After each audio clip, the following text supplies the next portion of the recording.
안녕하십니까. 더불어민주당 부평구 을 국회의원 박선원입니다. 저는 국회 상임위 국방위원회 위원이자 국회 정보위 간사입니다. 오늘은 윤석열 정권의 국가정보원과 방첩사가 지난해 내란 기획 과정에서 서로 긴밀하게 협조를 했을 것이다 라고 하는 접촉에 관한 기자회견입니다. 윤석열 정권 국정원과 방첩사의 수상한 접촉, 즉시 자체 조사하여 진상을 규명하고 책임자를 처벌해야 합니다. 존경하는 국민 여러분, 저는 오늘 12.3 내란 이전 국가정보원과 방첩사령부의 수상하고 빈번한 고위급 접촉과 관련해서 두 기관, 즉 방첩사와 국가정보원 모두 철저한 자체 조사와 진상규명을 촉구하기 위해 이 자리에 나왔습니다. 잘 아시다시피 충암파 여인영 장군이 사령관으로 있던 방첩사는 12.3 내란에서의 중추적인 역할을 담당했습니다. 특히 여인영 사령관은 12월 3일 밤 윤석열의 지시를 받은 당시 국정원 1차장 홍 장원에게 전화를 받고 정치인 체포를 지원해달라고 요청하였습니다. 이러한 사실을 홍 장원 1차장이 조태용 원장에게 보고를 하자 조태용은 전혀 놀라는 기색이 없이 내일 얘기하자라고 말했습니다. 이게 무슨 뜻입니까? 44년 만에 비상계엄이라는 초유의 사태가 발생했고 조태용 본인이 12월 3일 초저녁부터 대통령이 주재한 내란 국무회의, 계엄 관련 국무회의에 참석했으며 방첩사령관이 수사권도 없는 국정원의 정치인 체포를 도와달라라고 하는 요구를 받았음에도 불구하고 국가정보원장 조태용이 전혀 놀라운 기색이 없었다라고 하는 것은 대체 무엇을 의미할까요? 이것은 바로 조태용 원장이 12월 3일 당일 비상계엄을 알고 있었다는 것이 아니고 훨씬 전부터 비상계엄을 알고 있었다는 것을 강력하게 시사하는 것입니다. 미리 알고 있었기 때문에 놀라지 않았던 것이죠. 이런 조태용에게 12월 3일 밤 9시 50분경 여당 정보위원장이 전화해서 지금 긴급하게 무슨 일이 진행 중이냐라고 문의를 했었습니다. 그때 조태용은 대통령실에서 계엄 관련 회의를 하고 있었습니다. 그러나 국가안보에 중요한 일이 발생했을 때 지체 없이 국가정보원장은 국회 정보위원장과 정보위원에게 보고해야 하는 의무가 있음에도 불구하고 계엄에 대한 사실대로의 보고를 하지 않았습니다. 왜 그랬겠습니까? 지금 보시는 것은 국가정보원의 4급 이상 직원이 방첩사를 방문했던 현황입니다. 2023년 10월 5일 방첩 현황 공유해서 당시 황유성 전 사령관을 만났습니다. 23년 10월 23일에는 국가정보원장, 당시는 김규현이었습니다. 국가정보원장이 방첩사령부를 방문해서 황유성 전 사령관을 만났습니다. 그리고 24년 10월 30일엔 정보예산 확인차 국가정보원 감사관실 관계자가 또다시 방첩사의 사업관리실장을 만나기 위해 방첩사에 방문하였습니다. 23년 11월 14일 안보교육 초빙 강연을 빌미로 황원진 당시 국정원장 특별보좌관이 여인영 사령관을 만났습니다.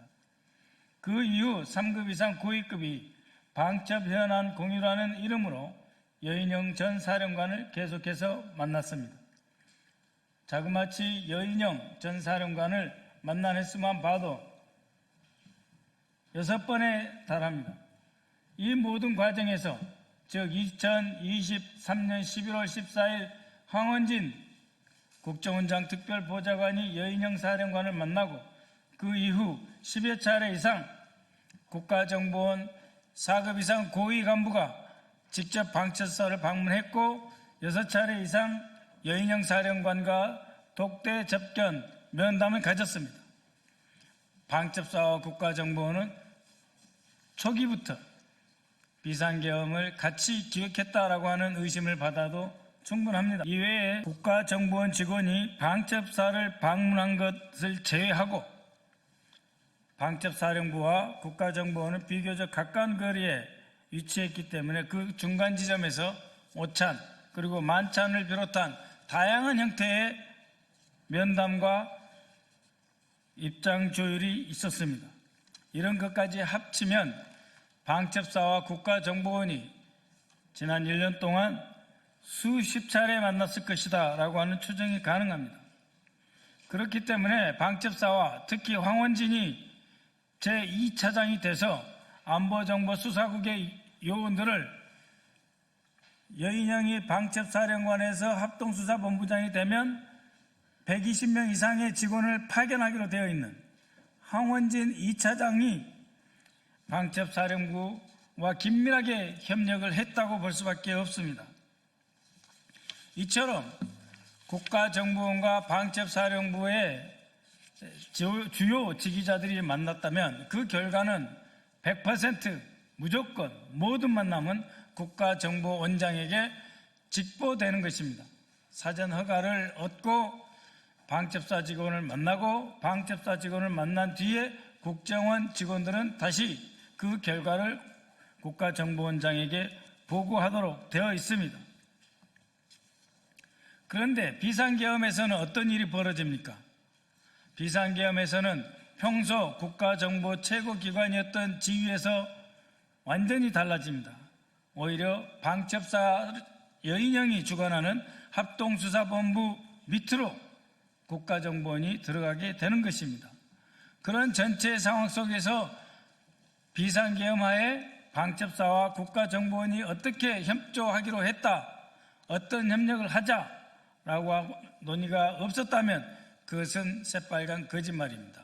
왜냐하면 2023년 12월 윤석열 그리고 당시 합참의장 김명수, 당시 국방장관 신원식, 당시 경호처장 여인영, 당시 안보실장 조태용 그리고 여인영 방첩사령관 6명이 만나서 최초로 비상계엄에 관한 대화가 있었고 24년 3월 27일에는 다시 김영현 국방장관, 김영현 경호처장 그리고 신원식 국방장관, 여인영 방첩사령관 그리고 조태용이 국정원장이 윤석열과 함께 비상계엄의 첫 신호탄을 울리는 정식 회합을 가졌습니다.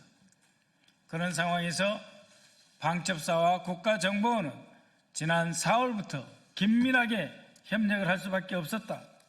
그렇기 때문에 국가정보원은 바로 자체조사 특별감찰에 착수해서 국가정보원이 방첩사를 직접 방문하거나 방첩사 외부에서 방첩사 직원을 만난 모든 횟수, 사례를 전수조사하고 그 자리에서 오고 간 모든 대화, 그 결과 보고서를 반드시 정리해서 종합 보고를 해야 할 것입니다. 필요하다면 국민들께 직접 보고하고 수사 의뢰를 해야 될 것입니다. 특검 수사 대상입니다. 이것을 하지 않는다면 현 국가정보원장은 직전 국가정보원장 조태용을 비호하는 것이다 라고 말할 수밖에 없을 것입니다. 다시 한번 촉구합니다. 국가정보원과 방첩사에 촉구합니다. 12.3 비상계엄 이전 국가정보원과 방첩사가 어떤 협조를 했는지, 비상계엄을 사전에 공모하지 않았는지 철저한 자체조사를 통해 진상을 밝혀주시기 바랍니다. 저는 이들 기관과 관련된 자료 제출을 요구할 것이며 필요시 관련자들을 고발 조치하겠습니다. 존경하는 국민 여러분, 내란은 아직 끝나지 않았습니다. 권력기관 곳곳에 내란에 동조하는 잔당이 남아서 또 다른 기회를 노리고 있을지도 모릅니다. 이미 증거인멸은 기본적으로 자행하고 있습니다.